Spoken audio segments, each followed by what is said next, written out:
주 예수님의 은혜와 평강이 여러분과 함께하기를 합니다. 어떻게 경주할 것이라는 제목으로 하나님의 말씀을 전하겠습니다. 인생은 경주입니다. 그런데 100m, 200m 단거리가 아니라 긴 마라톤 같은 장거리입니다. 우리가 살면서 왜 낙심하고 절망합니까? 다른 사람과 비교해서 열등의식 또는 우월의식을 가집니까? 지금 당장 축복과 기도응답, 성공이 없다고 불평하십니까? 몇 번 시도해서 실패해서 포기하십니까?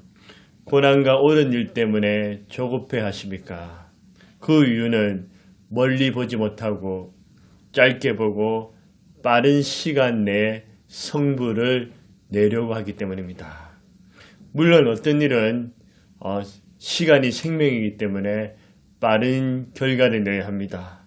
하지만 인생의 경주는 멀리 보고 길게 보고 끝까지 달려가야 합니다. 내 생명이 닿을 때까지 전진하는 것입니다. 그럼 어떻게 인생의 경주를 잘해서 승리와 면류관을 얻으며 주님께서는 우리가 어떻게 경주를 하기를 원하실까요? 벗어야 합니다. 마라톤 선수는 중무장하지 않습니다. 구두를 신고 두꺼운 옷을 입고 달리지 않습니다. 옷도 신발도 최대한 가볍게 합니다. 무거울수록 분리하고 완주하기가 어렵습니다. 수영도 마찬가지입니다. 무겁게 수영할 때는 가라앉습니다. 최대한 가볍게 합니다. 무엇이 여러분을 무겁게 합니까? 스트레스입니까? 꼬인 인간관계입니까? 과도한 일입니까? 경제적인 어려움입니까? 건강과 질병입니까? 불투명한 미래입니까? 가정입니까? 실패와 죄책감입니까? 성경은 무엇을 버리라고 말합니까? 1절에 보시면 모든 무거운 것과 얽매이기 쉬운 죄를 벗으라고 했습니다. 어떤 것이 나를 얽매이고 무겁게 만들까요? 그것은 죄입니다. 죄는 나를 짓누르고 못 살게 굽니다. 죄는 나를 속박하고 자유와 기쁨, 평안을 빼앗아갑니다. 죄 때문에 하나님과 원수가 되고 하나님과 멀어지게 되었습니다. 얼마나 죄가 무서웠으면 죄로 인해 인간에게 죽음이 찾아온 것입니다. 하나님 말씀에 불순종하고 하나님의 뜻대로 살지 못했습니까? 남을 미워하거나 시기 질투하셨습니까? 모든 불행과 고통의 원인이 하나님과 사람에게 탓하십니까? 반복된 죄와 나쁜 습관 중독이 있습니까? 다투고 싸웠습니까? 죄를 지은 것 때문에 심히 괴롭습니까? 이런 죄들이 나를 괴롭게 합니다. 꼬이고 휘말리게 만듭니다. 불안과 걱정, 두려움을 가지다 합니다. 마귀는 조롱합니다. 그래 봐, 너 죄인이야. 너 또 죄 지었잖아. 그러니까 하나님 너를 사랑하지 않아. 하나님 너를 벌었어. 하나님 너를 심판할 것이라고 속삭입니다. 그래서 하나님 앞으로 나아가지 못하게 합니다. 모든 무거운 것과 얽매이기 쉬운 죄를 우리는 어떻게 벗어버릴 수 있습니까? 주 예수님께 자복하고 무거운 짐을 맡겨야 합니다.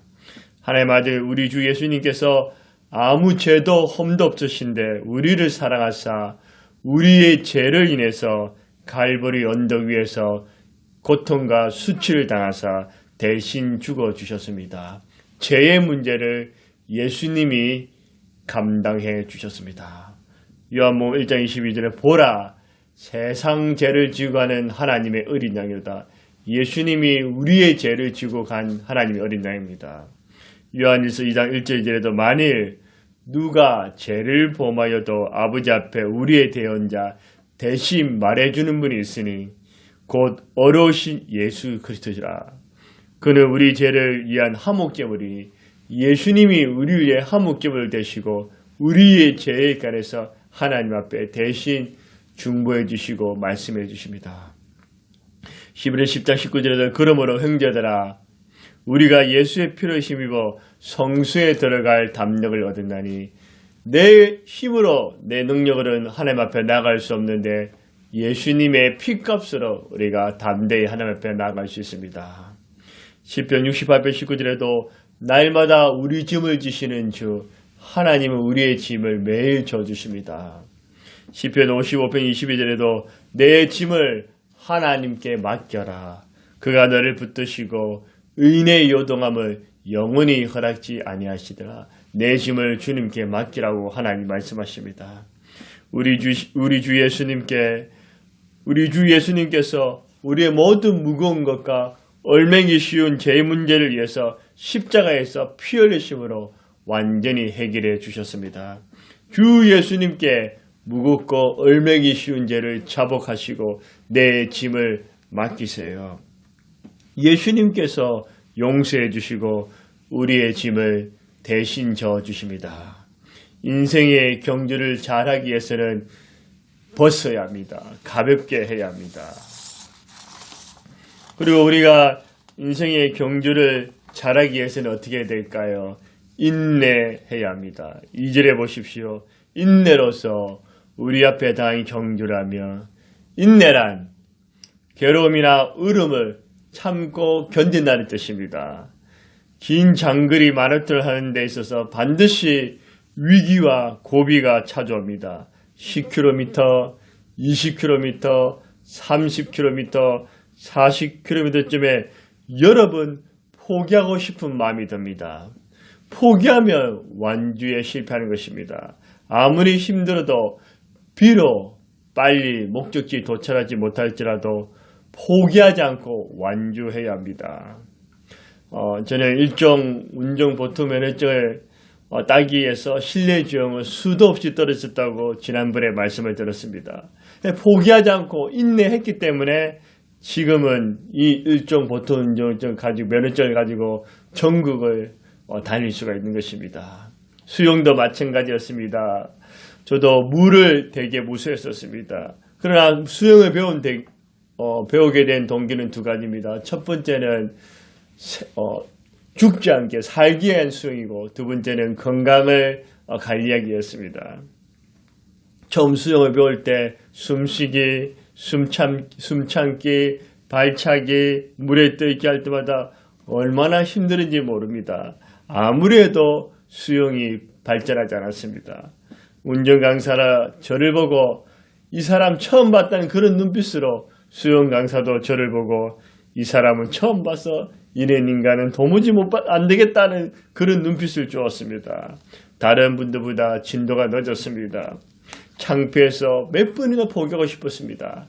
그런데 제가 누굽니까? 포기하지 않는 깡이 있지 않습니까?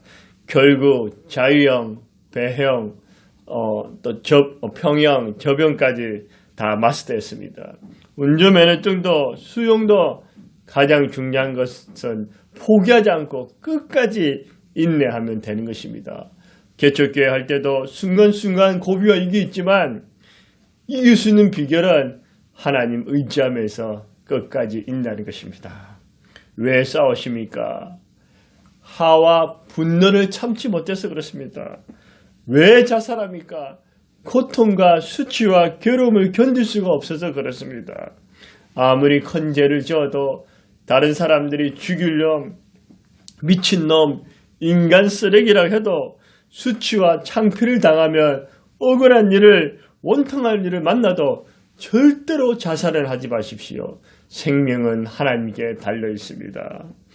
폭풍이 1년 365일 오는 것이 아닙니다. 가끔씩 오는 것입니다. 그렇지만 이 폭풍만 넘기면 반드시 평안한 날이 오게 됩니다.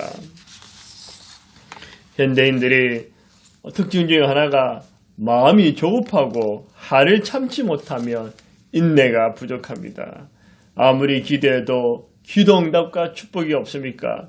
일이 잘 되지 않습니까? 건강이 좋지 못합니까? 가정에 문제가 있습니까? 상황이 절망적입니까? 앞이 보이지 않는 장애물이 쌓였습니까? 말로 표현할 수 없는 괴로움이 있습니까? 이기는 비결은 이 괴로움과 어려움을 참고 견디는 인내가 필요한 것입니다. 미국의 세계적인 부호였던 록펠러는 친구의 게임을 빠져서 금이 나오지 않는 폐광된 강산을 막단 돈을 주고 구입했습니다. 많은 인부들을 썼지만 돌멩이밖에 나오지 않습니다. 완전히 빈 터트리가 되었습니다. 그는 폐강 앞에서 엎드려서 하나님께 부르짖었습니다. 하나님이여, 하나님이여, 하나님이여. 저는 예수를 믿는 그날부터 주의를 지켜왔고 하나님 앞에 11조도 온전히 들었습니다. 어찌하다가 내가 이 폐강에 이렇게 돈을 투자하고 낭패와 실망을 당해 됐습니까? 이제 지치고 피곤하며 한계점에 도달했습니다. 죽고 싶습니다. 더 이상 나아갈 수 없습니다. 하나님이여 도와주소서. 불쌍히 여겨줘서 그렇게 한참을 하나님 앞에 기도했습니다. 그때 마음속에 고요하고 잠잠하고 평안을 가져라. 그리고 일어나서 좀 더 팔아. 이런 하나님의 음성을 들었습니다. 그는 지금 한계와 고통을 뛰어넘기 위해서 다시 폐강을 파기 시작했습니다. 주변 사람들이 미쳤다, 정신 나갔다 그렇게 비웃었습니다.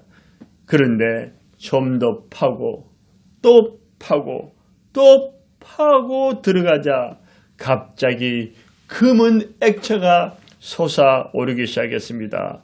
석유가 터진 것입니다. 그는 그 석유로 인해서 거대한 부자가 되었습니다.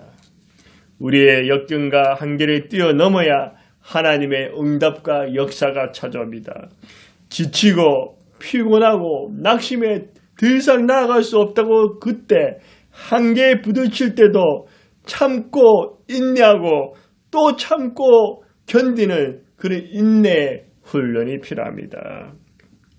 우리 주 예수님께서 우리 죄 때문에 책짓에 맞으시고 머리에 가시관을 쓰시며 양손과 양발에 못을 박히시고 온갖 수치와 모욕을 당하셨습니다.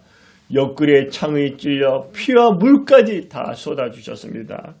예수님께서 그 고통을 참지 못하고 내가 하나님인데 내가 하나님 아닌데 왜 내가 이 고통을 당해 도저히 참을 수 없겠다고 예수님이 십자가에 내려오셨더라면 어떻게 되었을까요? 저와 여러분은 구원을 받지 못했고 하나님의 자녀가 될 수도 없었고 이렇게 하나님 앞에 예배도 드릴 수가 없었던 것입니다. 그러나 예수님께서 참고 또 참고 그 수치를 참고 인내함으로써 우리의 구원을 완성하셨고 하나님의 자녀를 삼아주셨습니다. 예수님은 그 앞에 있는 즐거움을 위하여 참으셨다고 했습니다. 여러분도 앞에 있는 즐거움이 기다리고 있으니 그로 인해 조금만 더 참고 참아보십시오. 야고보서 1장 12절에 시험을 참는 자가 복이 있나니 시험을 참는 자가 복이 있다고 말합니다. 누가 시험을 참았습니까? 욥입니다. 욥은 그 시험도 참음으로 복된 인생이 되었습니다. 마가복음 13장 13절에도 끝까지 견디는 자가 구원을 얻으리라. 누가복음 21장 9절에도 인내로 영혼을 얻고 고린도전서 13장 4절에도 사랑은 오래 참는다고 말했습니다. 인생은 마라톤입니다. 경주를 하다 보면 분명히 위기를 만나고 한계점에 도달하게 됩니다. 몇 번이고 그만두고 싶을 때가 있습니다. 그럴수록 우리를 위해 고통당하신 예수님을 생각하면서 참고 견디는 인내가 필요합니다. 인내에서 고난 이기면 반드시 기쁘고 좋은 날이 오고 축복이 찾아올 것입니다. 우리는 어떻게 경주를 잘할 수 있을까요? 예수님을 바라보아야 합니다. 2절에 보십시오. 믿음의 주여 또 온전케 하시니 예수를 바라보자.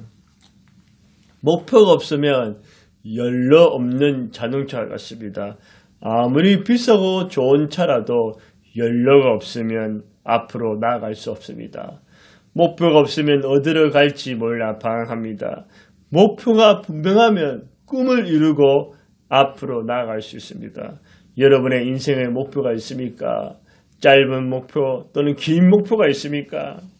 마라톤 선수에게는 달리는 목표가 없으면 못 달립니다. 힘들어서 중간을 포기합니다. 42.195km는 그 목표 꼬린 지점이 있습니다. 목표 지점에 도달해야지 상과 메달을 받고 박수와 칭찬을 받고 지난날의 수고에 대한 보상을 얻을 수 있는 것입니다.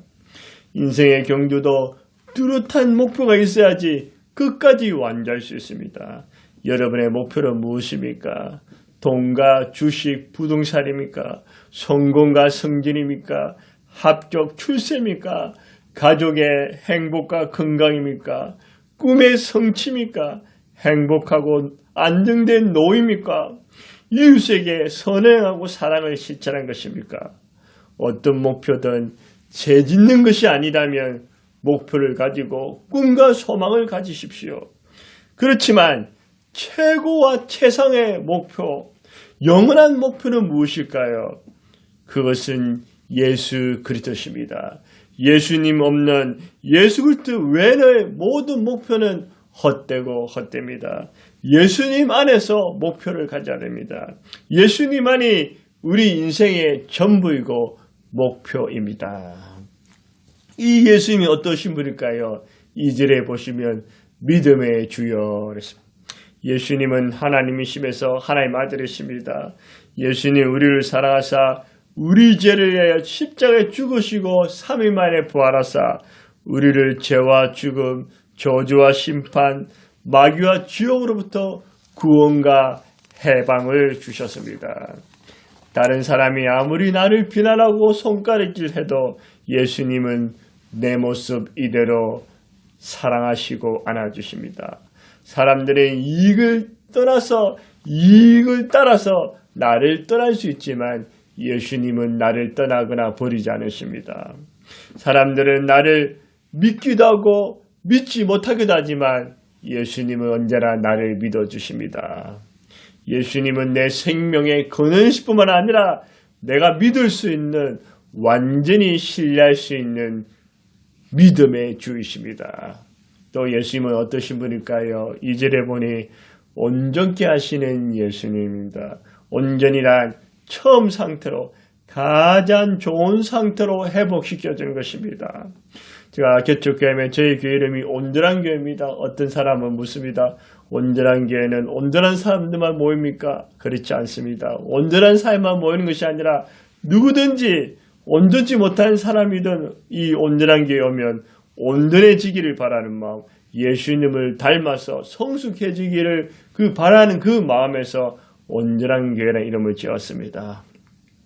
죄와 허물, 연약함과 실수, 부서지고 망가지고 이리 치고 저리 치였던 우리를 예수님의 십자가 보혈로 예수님의 사랑으로 성령의 능력으로 우리를 최고의 모습, 가장 좋은 모습으로 온전케 해주십니다.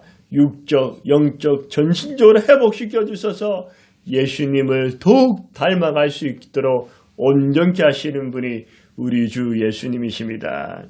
믿음의 주여 온전케 하신 이 예수님 우리가 어떻게 해야 됩니까? 예수님을 바라보는 것입니다. 예수님을 바라보는 것이 우리의 목표입니다. 바라본다는 것은 무엇일까요? 예수님을 하여 마음과 생각, 중심을 항상 예수님께 집중하고 고정하는 것입니다. 여러분 무엇을 바라봅니까? 절망적인 비관적인 환경입니까? 골치 아픈 문제입니까? 지은 죄입니까? 나를 힘들게 하는 사람입니까? 자신의 부족함과 열등감입니까? 실패를 경험합니까? 여러분 무엇을 바라봅니까?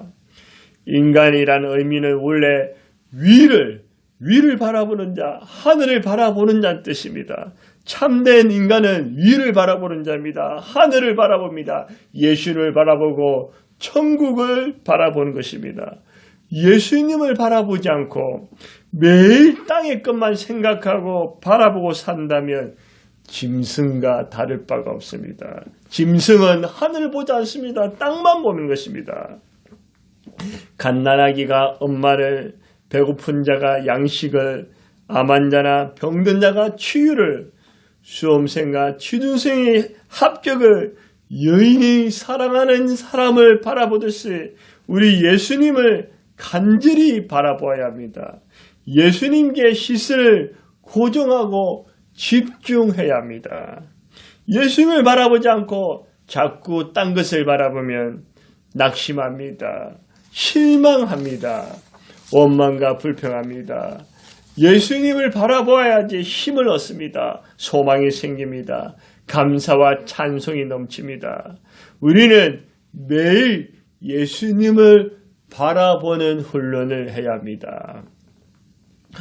저는 시력이 굉장히 나쁩니다. 왼쪽 눈이 마이너스 7 정도 되고 오른쪽 눈이 마이너스 11이 넘습니다. 초고도 근시입니다. 라식도 되지 않습니다. 그래서 눈이 자주 피곤하고 안구 건조가 심합니다. 눈이 안 좋으니 불편한 점이 참 많습니다. 세계에서 가장 시력이 좋은 사람이 어느 나라 사람일까요? 몽골 사람이라 합니다. 그들은 평균 시력이 2.9 정도 되고 최고로 좋은 사람은 7.0 정도 된다고 합니다. 왜 그렇습니까? 그들은 언제나 저 멀리 지평선을 바라보기 때문입니다. 먼 곳을 바라보기 때문에 시력이 굉장히 좋습니다. 많은 사람들이 안경을 끼는 이유, 특히 아이들이 안경을 차게 하는 것이 무엇입니까? 밤낮 가까운 것을 봐서 그렇습니다. 스마트폰을 달고 다닙니다. 스마트폰이 이렇게 가까이 보는 것입니다.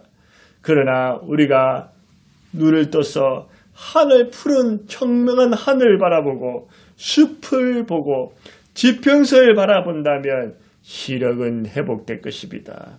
영적인 의미도 마찬가지입니다. 우리의 삶 가까이인 것이 무엇입니까? 삶의 어려운 문제, 고통, 밤낮 주변에 있는 것뿐입니다. 이 산적한 문제, 골치 아픈 것, 이것만 자꾸만 바라보면 영적 건시가 되는 것입니다. 문제와 고통을 넘어서 하늘에 계신 우리 아버지, 십자가의 고통을 당하신 우리 주 예수님을 바라보는 겁니다. 우리 주 예수님께 내 마음과 시선을 중심을 고정시킨 것입니다. 그럴 때 영적 건시에서 벗어나 영적 눈이 밝아져서 어떤 어려움도 능히 이겨낼 수가 있습니다. 여러분, 인생은 경주입니다. 단거리가 아니라 멀리 가야 할 장거리입니다. 마라톤과 같습니다. 그래서 짧게 보지 마시고 길게 보면서 코로나19 때문에 힘들어도 그래도 인생의 경주를 잘하셔야 됩니다. 인생의 경주를 잘하기 위해서는 모든 무거운 거, 얼맹이 쉬운 죄를 주 예수님께 다 버려버리세요. 아무리 힘들고 어려도 예수님을 생각하면서 참고 또 인내를 이루세요. 믿음의 주여 온전케 하신 그 예수님을 바라보세요. 그러면 틀림없이 믿음의 선배들처럼 멋진 경주, 훌륭한 경주, 최고의 경주를 완수하게 되어서 하나님이 박수치시고 예수님이 박수치시고 모든 믿음의 성도들이 여러분들에게 잘했다고 박수를 쳐줄 것입니다.